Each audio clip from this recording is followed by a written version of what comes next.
Hey everybody, Michael P. Spradlin back with Chapter 19 of the Youngest Templar, Keeper of the Grail.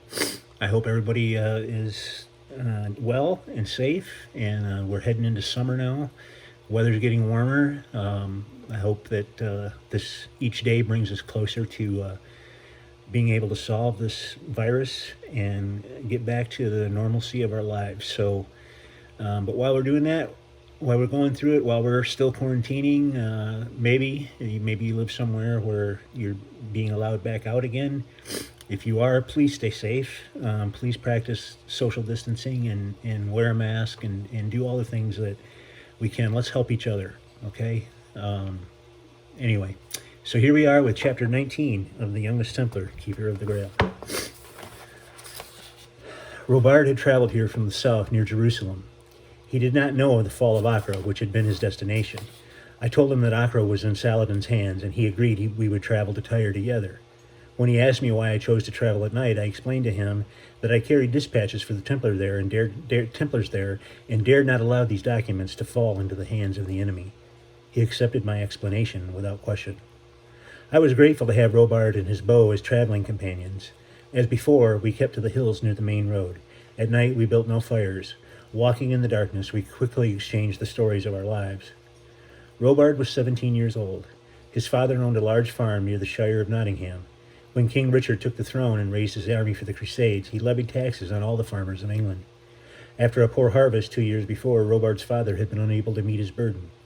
Those who could not pay were allowed to join the army or send a son in their stead to join the Crusaders.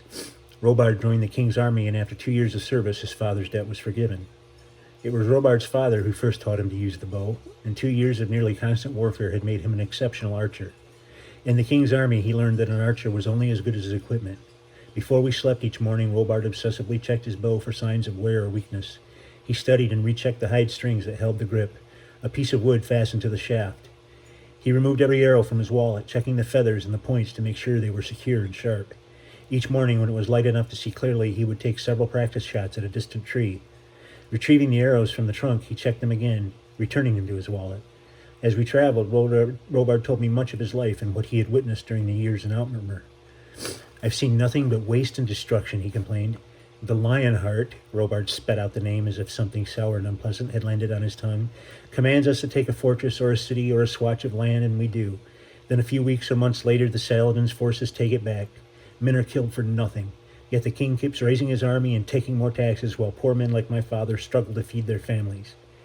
Robard was quite intense, and when he spoke of his home and father and the struggles of the people of his shire, he became quite passionate. I sensed a great determination in him. "What will you do when you return to England?" I asked when he finally paused in his rant against King Richard, the rich, and the general inequalities of the known world. "Go home, help my father farm. He'll need it if this war goes on much longer. The rich barons easily pay their taxes to the king, while poor folk go hungry, sending their sons to die here in this desert wasteland because they cannot pay." Robard was a bitter young man on the subject of the rich in general, the poor in particular, and taxes especially. Though I was certainly no saint, I winced at his reference to the Holy Land as a wasteland and quietly crossed myself. "I knew a man at home," Robard went in, "a farmer, like my father, with 7 children. In the poor harvest 2 years ago, there wasn't much in the way of the food for such a large family. One day he went off into Sherwood Forest and killed a roebuck. On his way home, he stumbled across a squad of bailiffs led by the Shire Reeve of Nottingham. As usual, the Shire Reeve and his men were out collecting taxes from poor farmers who couldn't afford to pay them, even if gold were to grow out of the ground like beans. They saw him with the buck and attempted to arrest him, saying he had no authority to hunt the king's deer." Robard's voice rose. "I wish to quiet him, lest more bandits, or God forbid, Saladin's men hurt us in the woods. But before they could grab him, he escaped into the woods.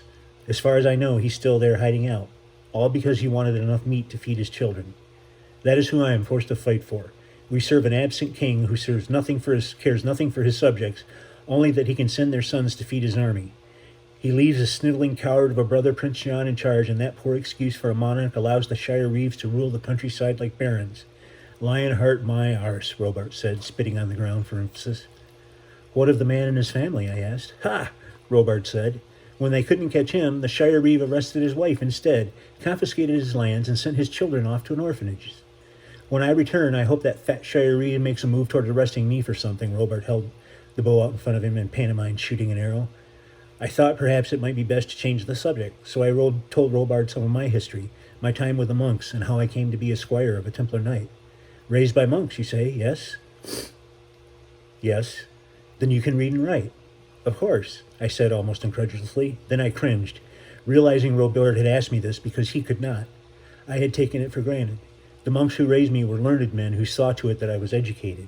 The Templars were also men of letters. Robard had been born a peasant. No one had ever taught him. He looked at me intensely for a moment, then glanced away. I wondered if this had changed his opinion of me. Hoping I hadn't embarrassed him, I quickly changed the subject, telling him of my service with Sir Thomas. After that, Robard seldom asked questions about my life, and I did not offer any more but the barest details. Still, I was glad to have him along. He was well trained and had shown courage in facing down the bandits. So far, I had enjoyed his company. As long as I kept the conversation away from taxes, King Richard, Shire Reeves, the Holy Land, noblemen, Saladin, and the rich. We made much better time traveling together. I have no doubt there were others in the woods and on the road who spotted us at some point, but together we were more formidable. We kept moving ever eastward toward Tyre. On the early morning of our third day together, Robard shot a hare. Deep in the woods, we built a fire with very dry wood that gave off little smoke. We roasted the hare and ate a fine meal, the first meat I had had since leaving Accra. We made many miles at night, and in the pre-dawn hours bedded down in a rocky outcropping a few hundred yards off the main road. Tall boulders surrounded us on three sides, making a U-shaped enclosure with the open side to the west, so we would be shaded from the hottish sun while sleeping through the day. Unrolling our blankets on the ground, we were asleep in minutes. Hours later, a faint and subtle humming sound roused me from my sleep, and I was instantly awake. It was still twilight, not quite dark, but I sensed something amiss. I listened. All was quiet. Then a noise, a whisper of movement, came from the woods beyond the boulders.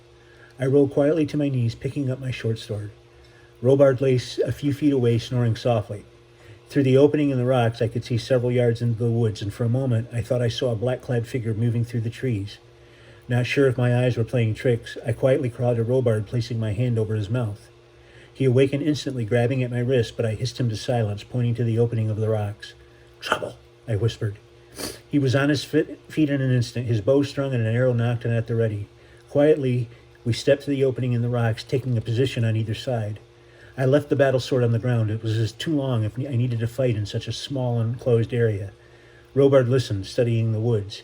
The twilight shadows grew longer and the darkness deepened. I saw nothing, but the woods had gone too quiet. Something was out there. We stood motionless for what felt like hours, but in reality was only a few minutes. I was tense, but Robard appeared calm, holding his bow almost gently in front of him, ready to shoot as soon as he spotted a target.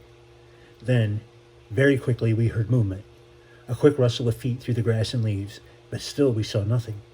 Instinct commanded that I look behind me. I glanced to the rocks above our campsite, and there stood a figure clad in a back robe, his face obscured by a black turban and veil. "Robard!" I shouted. Robard spun, raising his bow as the figure leapt from the rocks above. Then we heard it, that awful wailing cry. They were upon us. Al-Hashashin, the assassins. And that's the end of Chapter 19. We'll be back tomorrow with Chapter 20. Everybody take care.